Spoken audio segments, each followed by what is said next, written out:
l'esprit du pré a dit en le frère Hébert. Le frère Josué est très fidèle. Si d'autres rencontrent des revers, il pourrait s'enfuir immédiatement.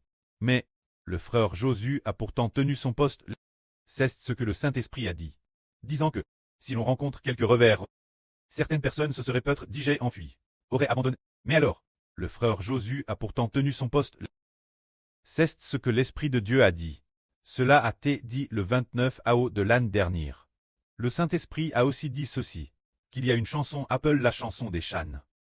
Quand cette chanson, c'était dans un RV, chante par la sœur Agneau, il semble que le Saint-Esprit l'ait fait voir au frère Hébert. Alors la sœur Agneau a beaucoup désir chanter cette chanson. Cause d'une histoire derrière le frère Josué, signifiant qu'il porterait des chânes. Alors Hébert a dit, la chanson des chânes est très bonne, mais c'est pour l'évangile qu'il souffre et porte des chânes. Alors, le frère Hébert a chang le titre de la chanson des chânes en heureux ceux qui souffrent pour l'évangile. Chang en quelque chose comme A. Une chanson avec un titre similaire, les paroles restent inchangées. Seul le titre a chant se référant au fait que l'avenir de notre frère Josué, pour l'amour de l'évangile, signifiant qu'il devra porter des chânes dans le futur. On ne sait pas quand. Peut-être dans 10 ans. C'est ainsi que le prêtre nous enseigne, pour nous faire comprendre que Dieu sonde le cœur de l'homme. Connaît tout de chacun. Les paroles dites par le Saint-Esprit. Chaque parole est vraie. Tout comme le prêtre a dit l'année dernière. La sœur Tong Tong est très fidèle. Dans l'œuvre de l'évangile, la participation de la sœur Tong Tong est nécessaire pour réussir. Et il l'a dit plusieurs fois. Alors on comprend que l'esprit du prêtre céleste sonde toutes choses. Sonde absolument tout.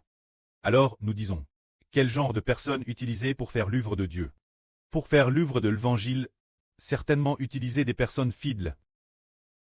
Comme dit la Bible, ceux qui suivent le Seigneur et son lutte, ce sont ceux qui suivent le Christ Seigneur avec une fidélité imbranlable. Ils ont tous vaincu le diable Satan. Et ont aussi vaincu la bête, c'est-à-dire, la bête 10 cornes combattra l'agneau. Mais l'agneau vaincra la bête 10 cornes. Car, il est le roi des rois et le seigneur des seigneurs.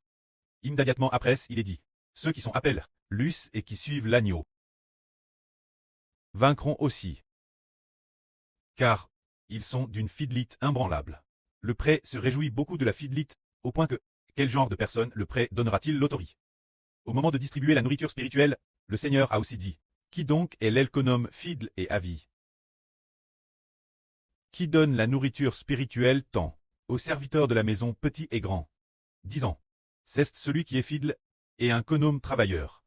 D'abord il est dit, qu'il est fidèle il laisse donc, servant Dieu fidèlement. Celui qui greve fidèlement la maison de Dieu, sera utilisé par Dieu. Comme l'a dit l'apôtre Paul, Mose tait fidèle. Comme il l'a dit, Mose a fidèlement gréé la maison de Dieu. Cause de sa fidélité, Dieu a confié toute la maison Mose. Alors le Seigneur Christ est-il fidèle? La Bible dit, Jésus-Christ est le témoin fidèle et véritable. Il est fidèle au prêtre céleste, est véritable, fidèle au point de donner sa propre vie sur la croix, afin de témoigner que le salut de Dieu est réel. Ainsi, le prêtre se réjouit des personnes fidèles. La fidélité sera certainement utilisée par le prêtre céleste. Juste après, l'esprit du prêtre céleste a dit encore, ce qui vient de Dieu s'accomplira sûrement. Ce qui vient de Dieu doit s'accomplir. Ce qui vient de l'homme priera, c'est-à-dire, tout ce qui vient de Dieu s'accomplira. Ce qui vient de l'homme priera.